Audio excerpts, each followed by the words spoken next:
자, 11번부터 20번까지 한번 보도록 하겠습니다. 자, 회의관리 2급 문제 11번입니다.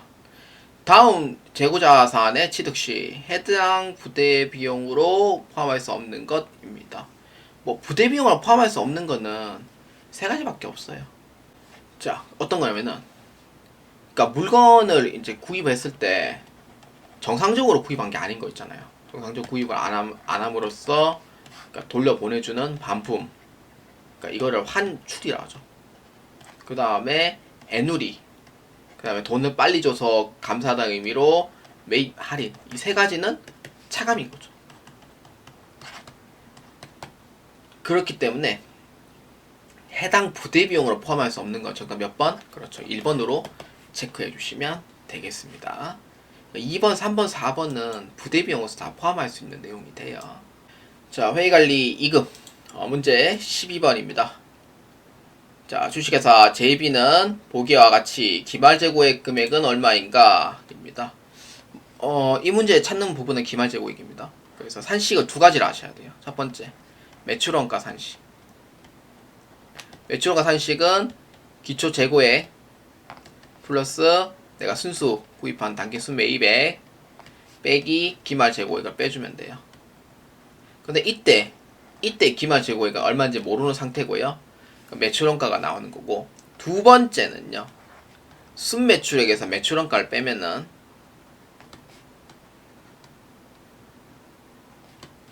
매출 총이익이 나옵니다. 이렇게 돼요. 자, 그러면은 여기에서 이제 첫 번째는 순매출액이 얼마 있는지 알아야 되는 거죠. 순매출액은 총 매출액에서 애누리, 할인 뭐 이거 다 빼주면 돼요. 뭐 이제 하자가 있는 건 다 빼주면 되고, 그래서 매출 애누리가 있죠. 그걸 빼주면 돼요. 그래서 얼마냐면은 1,050만 원이 돼요. 근데 매출원가는 얼마 있는지 모르는 상태에서 매출 총이익도 얼마인지 모르지만 하나의 힌트를 준 게 있죠. 뭐냐? 매출 총이익률 30% 이렇게 돼요. 그러면은 이렇게 볼 수도 있어요. 순매출액의 기준점이 100%라고 치면은 매출원가는 얼마냐면은 70%만큼 빼야 한다는 의미가 돼요. 그러면은 매출 총이익이 얼마냐? 30%에 해당하는 비율에 해당하는 금액이 나오는 거죠. 그래서 이게 얼마냐면은 1,050만 원에서 30%에 해당하는 금액만큼 해주면 돼요. 그래서 그게 얼마냐면은 315만 원이 돼요. 이렇게 돼요. 이렇게 되는 거고, 그럼 여기서 1,050만 원에서 315만 원만큼 빼면은 매출원가는 얼마? 735만 원이 나오는 거예요. 이렇게. 어렵지 않죠? 그러니까 1,050만 원에서 735만 원만큼 또 빼면은 315만 원의 매출 총이익이 나오는 거예요. 그러니까 전체 비율의 30% 비율만큼 나오는 거고. 그래서 매출원가는 얼마냐면은 735만 원이 돼요. 그 다음에 기초재고액은 얼마냐면은 300만 원입니다. 여기에서 단기순 매입액은 얼마냐면은 900만 원이에요. 기말재고액 얼마인지 몰라요. 근데 매출원가는 735만 원이 돼요. 뭐 어렵지 않죠. 300만 원에서 900만 원만큼 더해주면은 1200만 원 중에 기말재고액 얼마인지 나오죠. 735만 원만큼 빼면 돼요. 그래서 얼마? 465만 원이다 라고 보아주시면 돼요. 이게 기말재고액이 되는 거죠. 그럼 다시 한번 해볼까요? 735만 원 나오는지. 이렇게 되는 거죠. 그렇기 때문에 이 문제에 해당하는 정답은 몇 번입니까? 그렇죠. 1번으로 체크해 주시면 되겠습니다. 자, 회의관리 2급 문제 13번입니다. 다음 재고자 사안의 단가 결정 방법 및 수량 결정 방법에 대한 설명으로 올바르지 않은 것은 입니다. 자, 1번 한번 봅시다. 단가 결정 방법으로 선입 선출법, 후입 선출법, 평균법, 개별법이 있다. 평균법은요, 가중평균법에 이제 두 가지를 나눠주자면은 총평균법하고 이동평균법 이렇게 있는데, 이걸 두 가지를 한 번에 표현하는 경우도 있어요. 그래서 맞는 얘기예요. 그 다음 2번 실질 재고 조사 헌납법은 실제 기말 재고액을 조사하여 기말 재고액으로 결정하는 방법이다. 그렇죠. 이제 현장에 가서 이 물건들을 하나하나씩 다 살려보는 거죠. 그래서 기말 재고액을 결정하는 방법이다. 맞는 얘기가 돼요. 그 다음 3번. 재고 자산의 물가가 상승하는 경우 호의 선출법이 당기 순이익이 가장 크게 반영된다. 물가가 올라갈 때는 이제 그 단가 결정 방법에서 단기 순이익이 가장 큰 게 뭐냐면은 뭐 아시다시피 다 선의 선출법이죠. 선입. 그 다음에 이동평균법. 그 다음에 총평균법. 그 다음에 호의 선출법 순으로 가는 거죠. 근데 호의 선출법이 단기 순이익이 가장 크게 반영되는 거는 반대로 물가가 하락하는 경우에 당연히 돼.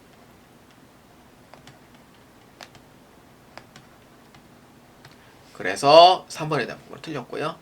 그 다음 4번. 혼합법은 계속기록법, 실질재고조사법 둘 다 사용하는 방법이다. 맞습니까? 그렇죠. 둘 다 사용하는 방법이니까 맞는 얘기가 돼요. 그래서 이에 올바르지 않은 거 몇 번? 3번으로 체크해 주시면 되겠습니다. 자, 회의관리 2급 문제 14번입니다. 주식회사 JB는 회사의 영업 목적으로 차량 운반구와 비품을 취득합니다. 2024년 12월 31일 감가상각비를 계산하면 얼마인가? 입니다. 영업 목적입니다. 그래서 차량 운반구와 비품을 이제 취득을 하는 거죠. 자, 그래서 12월 말자입니다. 자, 취득은 언제 했냐면은 2023년도에 취득을 했고요. 그래서 자, 정리법으로 적용을 하고 하나 정해법 적용합니다. 정해법이야 뭐 쉽죠. 예, 그래서 500만원에서 그냥 5년치만큼 나눠주면은 100만원씩 일정 금액만큼 상각이 되는 거죠.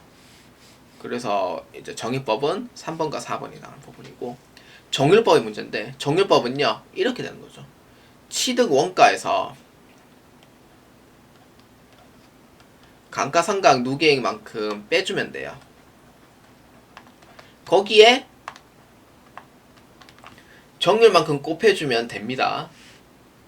그러면은 뭐 첫 번째는 사실 쉬우니까 1기 해당하는 문제는 안 나와요. 정규법에서는 2기에 해당하는 문제에서 나오죠. 그게 이제 할 줄 아냐 모르냐 그걸 아니까. 그래서 첫 번째는 0.45를 했을 때 1800만원만큼 상각됩니다. 그래서 2차 연도에서 내가 취득 원가가 4천만원이고 2023년도에 상각한 감가상각비가 1800만원이니 1800만원만큼 쌓였을 거잖아요. 거기에 45%만큼 적용해주면은 2024년도에 해당하는 감가상각비가 나오게 돼요. 그래서 얼마냐면은 2200만원에 0.45 해주면은 990만원이 됩니다. 그래서 2024년도 상각금액은 990만원이 된다라고 봐주시면 돼요. 그래서 990만원에 해당하는 금액은 3번은 아니고 4번에 해당하는 부분이죠. 그래서 정답 몇 번? 4번으로 체크해 주시면 되겠습니다. 자, 회의관리 2급 문제 15번입니다. 다음 무형자산에 대하여 올바르게 설명한 사람은 누구인가? 입니다. 자, 1번입니다. 지민. 무형자산의 취득 조건은 식별 가능성, 효익 가능성, 신뢰성 세 가지의 모든 요건을 충족해야 됩니다. 맞는 얘기죠. 그러니까 식별이 가능해야 되고요. 그 다음에 하나가 있죠. 그러니까 빠진 게 있는데 효익 가능성이 아니고 원래 이걸 얘기를 하는 게 제가 생각이 안 나가지고 통제 가능성도 있어야 돼요. 그러니까 물론 효익 가능성과 신뢰성도 당연히 포함되는 거예요. 하나는 포함되어 있는 거고 통제 가능성도 원래 해야지만 맞는 편이거든요. 그래서 세 가지 요건이 모두 충족이 되는 거는 식별 가능성, 통제 가능성, 효익 가능성과 신뢰성 이 세 가지가 모두가 맞아야 들어가야지만 무형자산이 돼요. 그렇기 때문에 1번에 대한 부분은 맞습니다. 그래서 이건 통제 가능성 제가 하나 더 넣어보도록 할게요. 그 다음에 2번 무형자산의 상각은 법적 권리가 없는 경우 20년을 초과할 수 없으며 정해법만 사용합니다. 이거 맞아요. 물론 이제 배타적 권리가 없으면은 최대 한도는 20년이에요. 근데 만약에 법정에서 이거를 30년간 쓸 수 있다는 법령이 있다라고 하면은 상각 기간을 30년 잡으면 되는데 그러한 법정 기간 없이 최대 한도는 20년까지.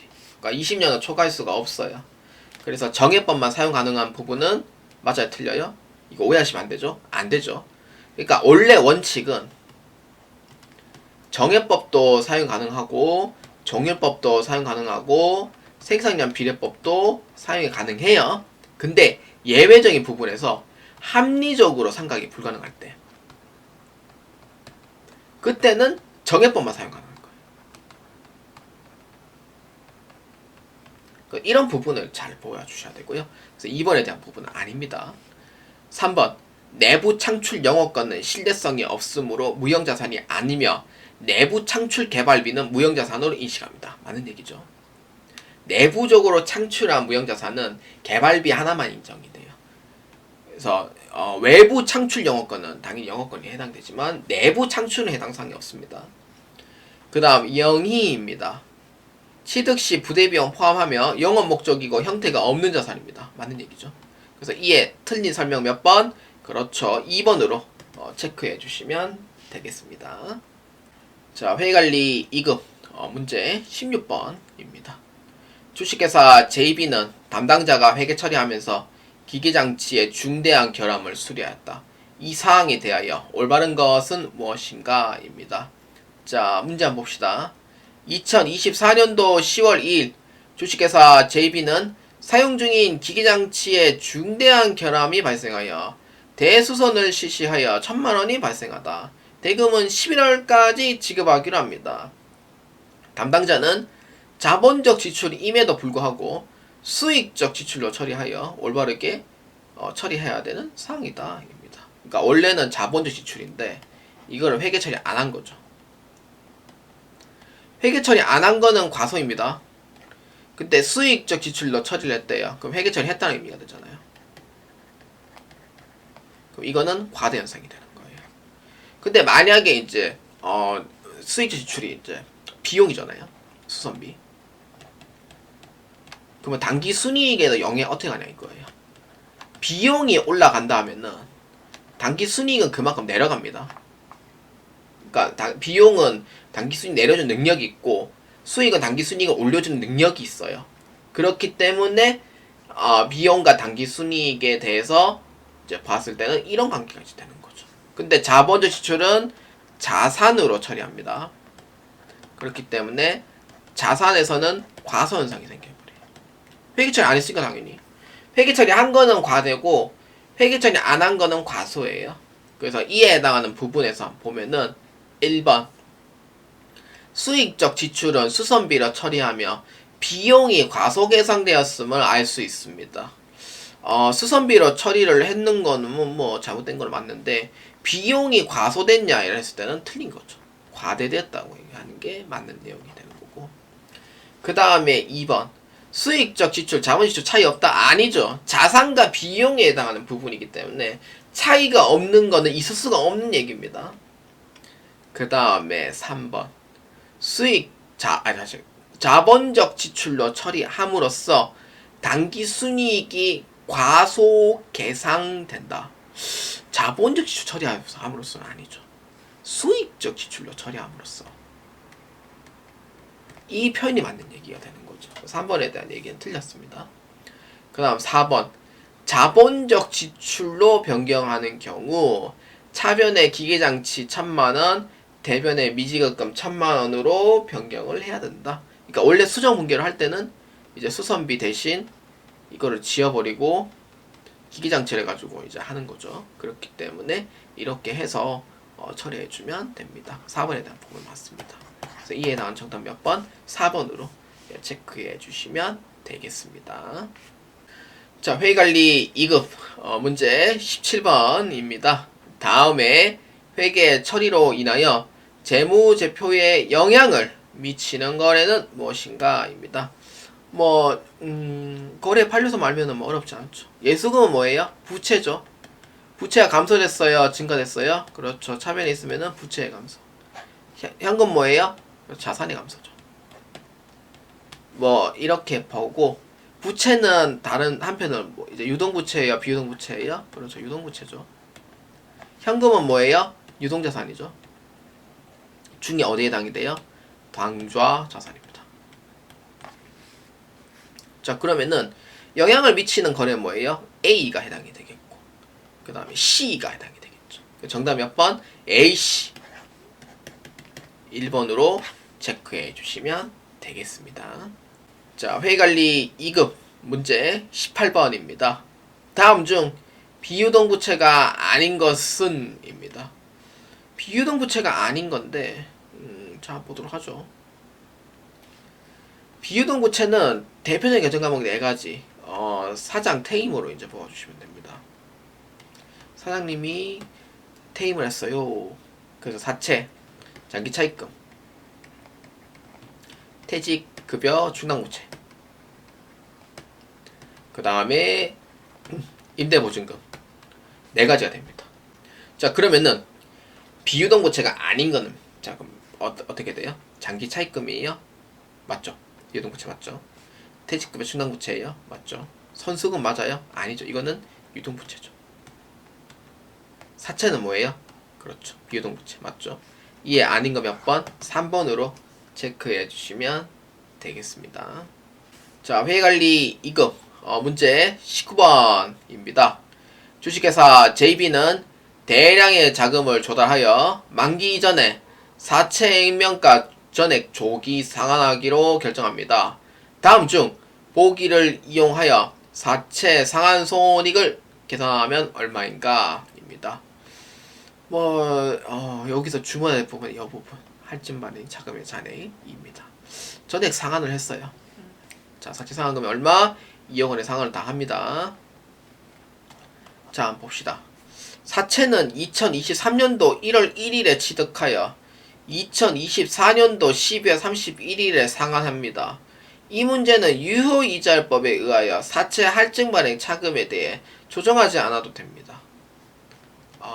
문제가 조금 잘못된 건 없네요. 다시 할게요.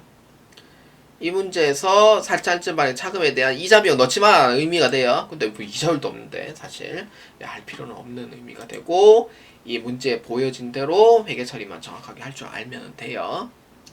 자, 사채 할증 발행 차금은요, 취득했을 때 어떻게 처리하면은 할증 발행 시 차변의 보통 예금으로 이제 처리를 하죠.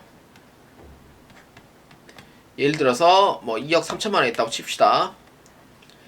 자, 할증 발행은 액면 금액과 이제 시장 이자를 봤을 때 액면 이자율이 더 높은 경우를 의미를 합니다. 그래서 돈을 더 많이 받게 돼요. 그 다음에 대변에 사채는 무조건 액면 금액 2억 원. 그럼 나머지 3천만 원의 대변의 비잖아요. 할인 발행은 차변이에요. 할증 발행은 대변입니다. 그래서 할증 발행 대변으로 이렇게 해서 처리를 해요. 그러면은 상환을 하면 어떻게 하냐? 상환을 하면은 이 계정 과목들이 다 반대로 되는 거죠. 그래서 사채는 대변에 있던 사채는 차변으로 없어집니다. 무조건 액면 금액으로 처리를 해요. 그 다음에 사채 할증 발행 차금은 뭐 이자도 주면서 이제 뭐 에라라 까였죠. 그래서 얼마냐면 1,500만 원 남았다고 이제 치고, 그 다음에 돈을 얼마로 줬냐라고 했을 때 상환 금액은 2억 원에 상환을 했는 거예요. 이렇게 이제 보는 거죠. 그러면은 차액이 남아요. 얼마? 1,500만 남죠. 상환하면서 이익이에요, 손실이에요? 그렇죠. 사채 상환이 이익이 되는 거예요. 왜냐면은 액면 금액 기준으로 했을 때 액면 금액과 똑같이 줬지만 실질적으로 봤을 때 내가 2억 3천만 원에 돈을 받고 2억 원에 돈을 줬기 때문에 그만한 차익만큼 이익이 발생한 거예요. 돈을 적게 준 거죠, 실질적으로. 그래서 대변에 사채 상환이 이익이 되는 겁니다. 그래서 이에 해당하는 정답 몇 번? 2번으로 체크해 주시면 되겠습니다. 자, 회의관리 2급 문제 20번입니다. 2024년도 7월 1일 주식회사 JB는 운영자금이 필요하게 되어 3년 만기 2억 원을 은행에 차입하기로 합니다. 연 이자율은 3%이며 이자는 매년 1회 지급하기로 합니다. 이 사항에 대해서 올바르지 않은 분기입니다. 뭐 7월 1일자를 이제 봤을 때 회계 처리는 이렇게 해서 회계 처리를 해야 된다라고 보는 거예요. 맞는 거죠. 그 다음에 2번은 이자에 대한 부분이죠. 이자에 대한 부분은 매년 3%이기 때문에 그러면은 2억에 3%라고 하면은 600만 원씩 줘야 돼요. 자, 근데 취득은 언제 했어요? 2024년도 7월 1일에 취득을 했죠. 그래서 12월 말까지 경과를 했을 때 기간은 6개월치만큼만 이자 비용 처리해야 되는 거죠. 그래서 반띵이니까 얼마? 300만원, 미지급 비용 300만원 이렇게 처리합니다. 이자는 7월 1일에 주기 때문에 아직 준 게 아니에요. 그랬더니 2026년도 12월 말이 됐는데 만기가 1년 이내로 돼버렸어요. 그래서 대체 분괴를 했는데 맞게 했냐 안 맞게 했냐 이거예요. 내가 봐도 맞을 수도 있죠. 네. 근데 아니에요. 왜냐? 단기 차입금이 아닌 장기에서 단기로 넘어갔을 때 계정 과목을 다르게 해줘야 됩니다. 뭘로 해줘야 돼요? 장기 부채가 유동성으로 변한 거잖아요. 그래서 유동성 장기 부채와 이렇게 처리합니다. 단기 차익은 넣으면 안 돼요. 이거 한 번 헷갈리면은 나중에 계정 과목 생각 안 납니다. 그래서 이거 주의해 주셔야 되고요. 3번에 대한 부분 틀렸습니다. 그래서 7월 1일 되면 원래 만기인데 만기가 되어버리면은 문제 만들 때 3번에 답하고 이게 또 뽀록 나버리거든요. 그래서 헷갈리지 않도록 그냥 이자만 그냥 처리를 했을 때 대한 내용입니다. 이자 처리했을 때는 2026년도 12월 말자에는 미지급 비용으로 대면에 처리를 하고요. 이제 7월 1일에 이제 이자를 줄 때는 발생을 했는 거죠. 그래서 이건 미발생된 기간이 6개월, 발생된 기간이 6개월 이렇게 해서 회계 처리를 해줘요. 그래서 대변에 보통예금으로 처리를 해주면 됩니다. 그래서 4번에 대한 부분은 맞습니다. 그래서 이에 틀린 거 몇 번? 3번으로 체크해 주시면 되겠습니다.